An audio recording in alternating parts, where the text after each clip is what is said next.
எல்லாருக்கும் இருக்கிற மிகப்பெரிய சந்தேகம். காதல் அப்படிங்கிறது எல்லா ஜாதகத்துக்குமே கை கூடுமா, இல்ல ஒரு சில ஜாதகங்களுக்கு ஒரு சில அமைப்புகளுக்கு காதலே கை கூடாதுன்னு இருக்கு? காதல் பண்ற தைரியமே ஒரு 20% பேருக்கு கிடையாது. ஒரு 80% 20% விதிவிலக்கு இருக்கு. காதல்னால கை கால் அப்படியே பொம்பளைய பார்த்தாலே பேண்ட் பாக்கெட்டுக்குள்ள கையை விட்டுக்கிட்டு, உண்மையை சொல்ல போனா எல்லாருக்கும் காதல் வந்துடாது. காதலிக்கிறவன் எவனும் பயப்படக்கூடாது, பயப்படுறவன் எவனும் காதல் பண்ணக்கூடாது. எங்க அப்பா காதல் பண்ணியிருப்பார், நிச்சயமா எங்க அப்பா சொல்லியிருக்கிறார், நானும் காதல் பண்ணேன். என்னுடைய தாத்தாவும் காதல் பண்ணியிருப்பார், என்னுடைய முப்பாட்டனும் காதல் பண்ணியிருப்பார். மனித குலம் காதல் இல்லை என்றால் மேஷத்திற்கு நேர் 7ஆம் வீடு, அதாவது காலபுருஷனுடைய 7ஆம் வீடான துலாம் வலுத்தவர்களுக்கு காதல் எண்ணங்கள் வரும். சுக்கிரன் தான் காதல் கிரகம். ஒரு ஜாதகத்துல 7ஆம் அதிபதி வலிமையாகி அல்லது 7வது வீடே சுக்கிரனுடைய வீடாகி அல்லது இந்த துலாம் ரிஷபம் என்று சொல்லப்படக்கூடிய இந்த சுக்கிரனுடைய வீடுகள் வலுத்து காதலின் நாயகனாகிய கலத்திர காரகன் என்று எங்களுடைய ஜோதிடம் பெருமையாக சொல்லக்கூடிய இந்த சுக்கிரன் ஆட்சி உச்சம் அல்லது சந்திர அதியோகம் என்கின்ற நீச்சனாக இருந்தா கூட பரவாயில்ல, சுக்கிரனோட வீட்டுல ராகு இருக்கிறார், காதல் கண்டிப்பா ராகு திசை நடக்கும். சுக்கிரனுடைய வீட்டுல ராகு இருக்கிறார், அந்த 18-20 வயசுல ராகு திசை நடக்கும். அந்த 18-20 வயசுல ராகு திசை நடக்கக்கூடிய அமைப்புகள் அது உண்மையிலேயே ஒரு ஒரு இதா வரும். காதல் கொஞ்சம் ஒரு மாதிரி அடிதடி அப்படி இப்படின்னு ஆகி அப்படி இப்படின்னு ஆகுதுன்னா அதுல செவ்வாசனி இருக்குதுன்னு அர்த்தம். சுக்கிரதனசனம் தான் அந்த காதல் பலம் இழக்கும், அந்த காதல் ஒரு மாதிரியான சண்டை சச்சரவுகளுக்குள்ள வரும். அதே ராகுதசை நடந்தா காதல் சேரும்.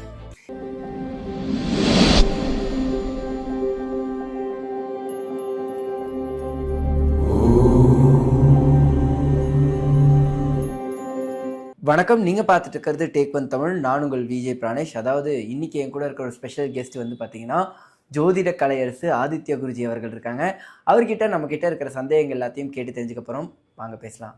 வணக்கம் ஐயா. நல்லா இருப்பீங்க. டேக் ஒன் தமிழ் நேயர்கள் அனைவருக்கும் இணைய நல்வாழ்த்துக்கள்.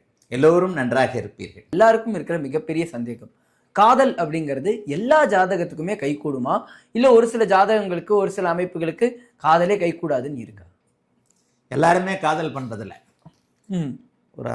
ஒரு இந்தி பாடல் உண்டு, பியார் கர்னே வாலே கவி டர்த்தே நகி அப்படின்னு சொல்லிட்டு ஒரு பாடல் ஆரம்பிக்கும். காதலிக்கிறவன் எவனும் பயப்படக்கூடாது, பயப்படுறவன் எவனும் காதல் பண்ணக்கூடாதுன்ட்டு. ஓகே, அது ஒரு நல்ல வரிகள். உண்மையை சொல்லப்போனால் எல்லாருக்கும் காதல் வந்துடாது. எவ்வளோ பயந்தாங்குழி ஆண்களும் பெண்களும் இருக்கிறாங்க. பெண்கள் இயல்புலேயே பயந்தாங்குழிகள்.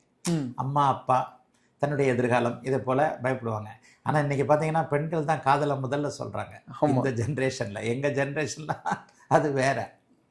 இன்றைக்கு ஜென்ரேஷனில் பெண்கள் ஆணுக்கு நிகராக தைரியமாக வேலைக்கு படிப்புகள்லாம் வந்துட்டாங்க. ஒரு பெண்ணை இன்னைக்கு தன்னுடைய விருப்பத்தை ஒரு ஆண்கிட்ட முன்னால் சொல்லக்கூடிய தலைமுறையை இன்னைக்கு தலைமுறை வந்திருக்கு. காதல் செய்யணும்னா ரிஷப துலாம் என்று சொல்லப்படக்கூடிய சுக்கிரனுடைய வீடுகள் வலுத்திருக்கணும். மேஷத்திற்கு நேர் 7ஆம் வீடு, அதாவது காலபுருஷனுடைய 7ஆம் வீடான துலாம் வலுத்தவர்களுக்கு காதல் எண்ணங்கள் வரும். காதல் எண்ணம் எப்போ வரும்? பெரும்பாலும் 50லும் ஆசை வரும்ன்றான். விதிவிலக்கெல்லாம் விட்டுருங்க, ஒரு 20 வயதுகளில் வரும்னு வச்சுக்கலாமா? 17-18 பருவம் தான். 17 வயசுல காதல், 16 வயசுல காதல் வந்தா தப்பு இல்லை. 16 வயதுன்றதே ஒரு மெச்சூரிட்டியான, அதாவது அந்த இளம் பருவம், ஒரு இளைஞர் பருவம். +2ன்னு வச்சுக்கலாமா?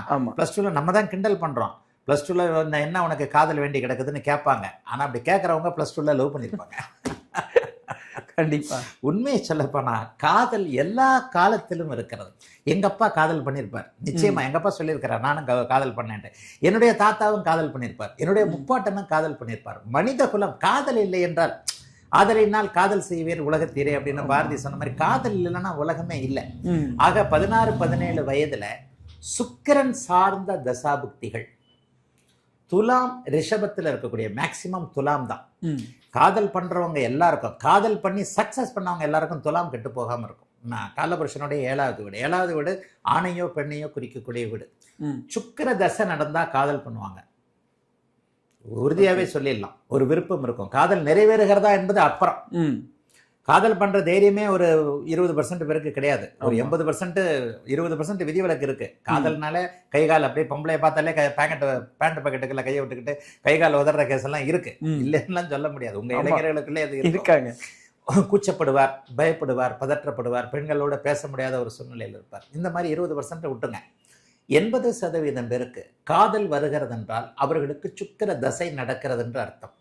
அல்லது சுக்கிரனுடைய வீடுகளில் இருக்கக்கூடிய அல்லது சுக்கிரனோடு இணைந்திருக்கக்கூடிய கிரகங்களுடைய தசை வருகிறது என்று அர்த்தம். தசை வருதுன்னு அர்த்தம். சுக்கிரனோட வீட்டில் ராகு இருக்கிறார், காதல் கண்டிப்பாக வரும். ராகு தசை நடக்கணும். சுக்கிரனுடைய வீட்டில் ராகு இருக்கிறார். அந்த 18-20 வயசுல ராகு திசை நடக்கணும். அந்த 18-20 வயசுல ராகு திசை நடக்கக்கூடிய அமைப்புகள் அது உண்மையிலேயே ஒரு ஒரு ஒரு இதாக வரும். அதுலேயும் வந்து அந்நிய இன மத மொழி பேசுகிறதுன்னு சொல்கிறோம் இல்லையா? அப்போ அந்த அந்நிய இன மத மொழி பேசுகின்ற ஒருவரை வந்து ஒருத்தர் லவ் பண்ணுறாரு. நான் இந்துவாக இருக்கிறேன், அவர் கிறிஸ்டினாக இருக்கிறார். நான் முஸ்லீமாக இருக்கிறேன், அவர் இந்துவாக இருக்கிறார். இந்த மாதிரியான வேற்று மத இன அமைப்புகளை வந்து ஒரு நிலையில் பார்க்கணும் அப்படின்னு சொன்னால் அவர் வந்து உண்மையிலேயே வந்து இந்த மாதிரியான சுக்கிரனுடைய வீடுகளில் அல்லது சுக்கிரனோடு சேர்ந்து இருக்கின்ற ராகு திசை இந்த மாதிரி தான். சுக்கிரன் தான் காதல் கிரகம். ஒரு ஜாதகத்தில் 7ஆம் அதிபதி வலிமையாகி அல்லது 7வது வீடே சுக்கிரனுடைய வீடாகி அல்லது இந்த துலாம் ரிஷபம் என்று சொல்லப்படக்கூடிய இந்த சுக்கிரனுடைய வீடுகள் வலுத்து அல்லது காதலின் நாயகனாகிய கலத்திர காரகன் என்று எங்களுடைய ஜோதிடம் பெருமையாக சொல்லக்கூடிய இந்த சுக்கிரன் ஆட்சி உச்சம் அல்லது சந்திர அதியோகம் என்கின்ற நீச்சனாக இருந்தால் கூட பரவாயில்ல. நீச்சனாக சுக்கிரன் நீச்சமாக இருந்தால் காதல் வராதுன்னு சொன்னால் உண்மை கிடையாது. சுக்கிரன் நீச்சமாக இருப்பவன் ஒரே ஒரு பெண்ணை காதல் செய்து அந்த ஒரு பெண்ணோடு மட்டுமே வாழ்வான். சுக்கிரன் நீச்சனாகி பலவீனமாகி பாபத்துவம் அடையாத ஒருவருக்கும் காதல் வரும். இதில் பெரிய combinations. Astrology is the complete combinations. இதில் வந்து நீங்கள் ஒரு விதியில் வந்து சொல்லிடவே முடியாது. சூட்சுமங்களை நீங்கள் உணர்றதுக்கு தான். காதல் செய்வதற்கான அமைப்பு என்ன? சுக்கிரன் நீச்சமான அவனுக்கு காதல் வராதா? கண்டிப்பாக கிடையாது. அவருக்கு காதல் வரும். காதல் அப்படிங்கிறது 10 பேர் கூடயே வரும், 100 பேர் கூடயே வரும். ஒருத்தர் நினைச்சா 1000 நடிகைகள் இருக்கிறாங்கன்னா 1000 நடிகைகளையும் கனவுலேயே காதல் பண்ணிக்கிட்டு இருக்கிறவங்க நிறைய பேர் இருக்கிறாங்க. யதார்த்தம் என்பது வேறு. உண்மையிலேயே சுக்கிரன் நீச்சமாக இருக்கிறது, பாபத்துவமாக இல்லாமல் இருக்கிறது. அவர் ஒரு பெண்ணை காதலிப்பார். அந்த ஒரு பெண்ணோடு மட்டும்தான் வாழ்க்கையில அவர் உறவே வச்சிருந்திருப்பார். கிழவனாகிறது வரைக்கும் காதலிச்சேன் ஒரு பெண்ணை, அந்த பெண்ணையை கல்யாணம் பண்ணிக்கிட்டு எனக்கு இந்த பெண்ணை தவிர வேற யாருக்கும் தெரியாதுன்னுவார். சுக்கிரன் உச்சமாகிறார். அவருக்கு பெண்கள் நிறைய கிடைப்பாங்க. அவர் வந்து 20 பேரை காதலிச்சிருப்பார். ஒரு ஒரு ஒரு பெண்ணை லவ் பண்ணியிருப்பார், லவ் பண்ணது இது கல்யாணம் பண்ணியிருப்பார், கல்யாணம் பண்ணதுக்கப்புறமும் காதல் வரும். இந்த மாதிரியான ஆட்கள், சுக்கிரன் வலுத்த ஆட்களுக்கு நிறைய காதல் வரும். யதார்த்தம். நீங்களே வாழ்க்கையில் இந்த மாதிரி நிறைய பார்த்துருப்பீங்க. ஒரு காதலோட நிற்காது. அப்போ சுக்கிரனுடைய தன்மைகளை பொறுத்து தான் இங்கே காதல் தீர்மானிக்கப்படுகிறது. சுக்கிரன் பாபத்துவமாக இருக்கிறார். வித்தியாசமான காதல் வரும். இப்போ கூட பேப்பரில் படிக்கிறோமே, 27 வயது ஆசிரியை 17 வயது மாணவனுடன் ஓட்டம். இதுவும் ஒரு காதல் தான். இதுவும் அதே சுக்கிரன் கொடுக்கக்கூடிய காதல். சுக்கிரனும் சனியும் சேர்ந்தால் கொடுக்கக்கூடிய காதல். 17 வயசு மாணவன் தன்னை விட 10 வயது பெரிய டீச்சரோட ஓடி போயிடுறார். போலீஸ் போக்சோ சட்டத்தில் தேடிக்கிட்டு இருக்கு. இப்போ இதுவும் ஒரு வகையான காதல் தான். நீங்கள் காதல்னு சொன்னீங்கன்னா இது இன்ட்ரெஸ்டிங்கான சப்ஜெக்ட், நம்ம பேசிக்கிட்டே இருக்கலாம். கண்டிப்பாக சார். காதல் என்பதற்கு அடிப்படை அமைப்புகள் 7ஆம் அதிபதியும் 7வது வீடும் சுக்கிரனும் சுக்கிரனுடைய வீடுகளான ரிஷபமும் துலாமும். அப்போ இந்த மாதிரி வகை வகையான நியாயமான ஒரு காதல் வருகிறது. ஒரு பருவ பெண் பார்க்கறதுக்கு 2 பேரும் அழகாக இருக்கிறாங்க.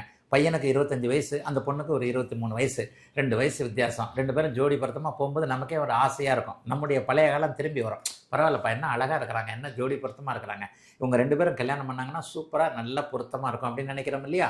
இந்த மாதிரியான அமைப்புகளுக்கு நேர்மையான வகையில் ஆட்சி உச்சமாக சுக்கிரன் இருப்பது, 7ஆம் அதிபதி வலுத்திருப்பது, 7வது வீட்டில் ஏதேனும். ஆனால் இன்னும் ஒன்று, காதல் திருமணம் நடக்கணும்னா 7வது வீட்டில் பாவர்கள் சுபத்துவமாக இருக்கணும்.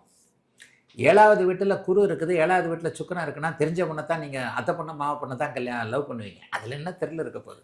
அத்தை பொண்ணை மாவை பொண்ணை லவ் பண்ணுறதுல த்ரில்லே இல்லையே. என்னைக்கு இருந்தாலும் அவங்க வந்து உங்கள் சொந்தக்கார முறை பொண்ணு தானே. காதல் வந்து கொஞ்சம் ஒரு மாதிரி அடிதடி அப்படி இப்படின்னு ஆகி அப்படி இப்படின்னு ஆகுதுன்னா அதில் செவ்வாசனி இருக்குதுன்னு அர்த்தம். 7ல் பாவர்கள் சுபத்துவமாக இருக்கின்ற சூழ்நிலையில், சுக்கிரன் வலுத்திருக்கின்ற சூழ்நிலையில் அந்நிய இன மத மொழி பேசுகின்றவரோடு காதல் வந்து அது நடக்கும். இப்போ நான் சொன்ன மாதிரி முறை தவறின காதல், ஒரு முறைகேடான காதலுக்கு பாபத்துவமான சுக்கிரனே காரணமாக இருப்பார், பாபத்துவமான 7ஆம் வீடு காரணமாக இருக்கும்.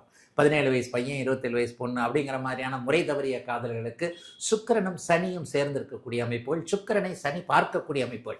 எப்போ சுக்கிரனை சனி பார்த்துட்டாரோ, சனி சேர்ந்துட்டாரோ, அந்த இடத்துல ஒரு வித்தியாசம் வந்துடும். அந்த இடத்துல வந்து ஒரு இக்கண்ணா வந்துடும்னு சொல்லுவேன். ராகுவையும் சேர்த்துக்கலாம் அந்த இடத்துல. ஆனால் ராகுவோட ஜோதிடம் வந்து இப்போ தானே சொன்னேன் பயங்கரமான காம்பினேஷன் அப்படின்னு. சுக்கிரனோட ராகு சேர்ந்திருக்கிறார். இந்த இடத்துல ஒரு இக்கண்ணா வரும்னு நான் சொல்கிறேன் இல்லையா? சுக்கிர தசை நடந்தால் இக்கண்ணா வரும். சுக்கிர தசை நடந்தால் அந்த காதல் பலம் இழக்கும். அந்த காதல் ஒரு மாதிரியான சண்டை சச்சரவுகளுக்குள்ளே வரும். அதே ராகு தசை நடந்தால் காதல் சேரும். ஏன்னா கவர்ந்து இழுத்த, அதாவது சேர்ந்த கிரகத்தினுடைய பலனை செய்யக்கூடிய கிரகம் ராகு தான். தலை சுத்தங்க. நீங்கள் அந்த கேள்வியெல்லாம் கேட்டிங்கன்னா இந்த காதல் பற்றின லெக்சர்லேயே ஒரு நாள் முழுக்க முடிஞ்சிடும். ஆக சுக்கிரனால் வரக்கூடிய காதல் அது நிறைவேறுமா நிறைவேறாதா என்பது சுக்கிரன் வந்து எப்படிப்பட்ட தன்மையில் இருக்கிறார், ரிஷப துலாம் என்கின்ற அவருடைய வீடுகள் மற்றும் 7ஆம் வீடு எப்படி இருக்கிறது என்பதை பொறுத்ததுங்க. ரொம்ப நன்றி சார். அதாவது பல விஷயங்கள் உங்ககிட்ட சந்தேகங்களா கேட்டு தெரிஞ்சுக்கிட்டோம். இந்த ஒரு சந்திப்புக்கு ரொம்ப ரொம்ப நன்றி. வாழ்த்துக்கள். நல்லா இருப்பீங்க.